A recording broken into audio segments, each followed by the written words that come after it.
I've talked about stationary wave and how it can be formed by having two identical waves traveling in opposite directions, meeting each other. This kind of stationary wave is not just found only when I have a piece of rope and with two people shaking it at the two ends. It is also found in many other places.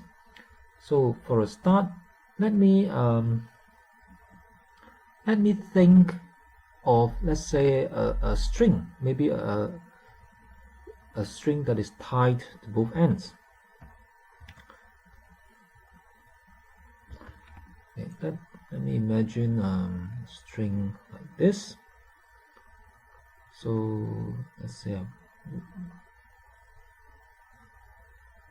so these are just two sides of just two walls, or maybe a string on a guitar tied to the two ends of a guitar. Now we know what happens when you plug the string. Okay. So this, if I plug the string, this will go up and down. Okay, so I'll have a vibrating string. A vibrating string that goes up like that and down like that. Now, if it might actually be easier if you use a rubber band, because it doesn't vibrate as quickly as a guitar string. If you plug it, you'll see a blur, right? A blurred shape like this, that as a string moves up and down very quickly. And this is actually a stationary wave. It doesn't look so obvious because it's actually just half a wave. Now what I'm going to do is this. I'm going to try something. Let me start with my string again. So let's say I have this string here. Now this time I'm going to plug the string again. But before that, I'm going to place my finger.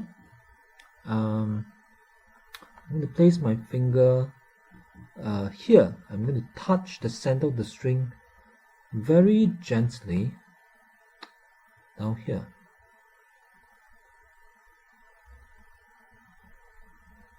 Okay, I'm going to just touch the string there. That's so, and then I'm going to plug the string maybe here. I'm going to just plug it here. So this means that when I plug the string, that point there doesn't move very much. So it's mainly this part that gets displaced when I plug the string. Now I'm going to plug this and let go, and the string will start vibrating. As soon as the string starts vibrating, I will remove my finger. Now that looks like a very strange thing to do, but it's actually, if you play the guitar, I believe that it is done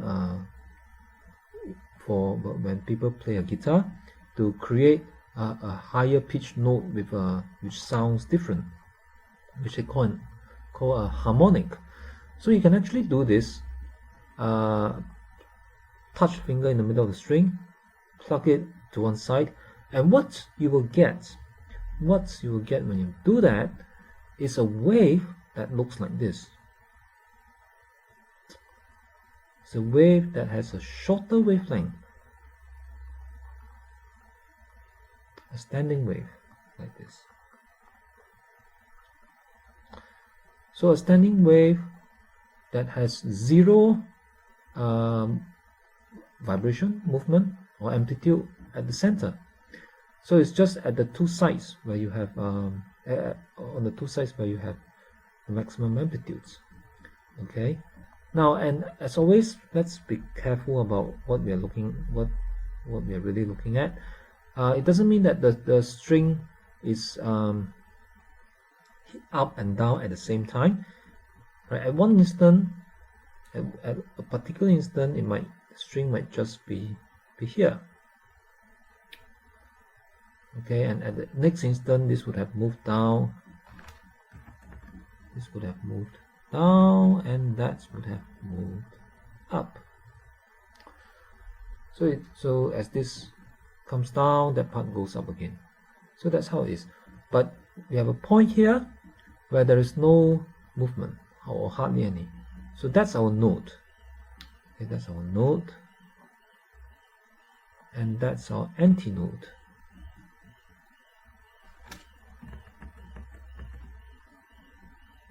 That's our antinode.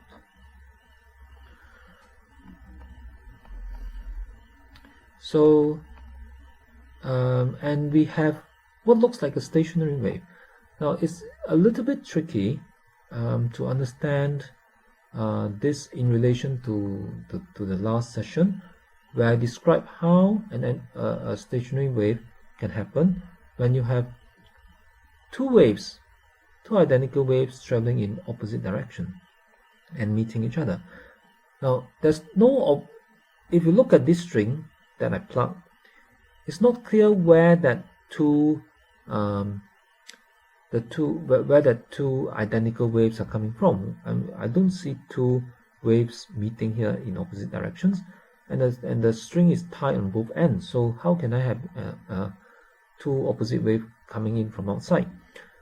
Actually, we don't have two opposite waves coming in from outside. Now, the idea of the two opposite waves, the two waves in opposite direction meeting, we can think of it as a way of explaining this. Okay, and so we can still pretend that there are two imaginary waves coming in opposite direction and meeting here, and the result is that it will also produce a wave that looks like this. Or we can think of it as if on this string there's actually a wave that keeps traveling to the left and right and keep bouncing back from both ends. Okay, and it happens continuously.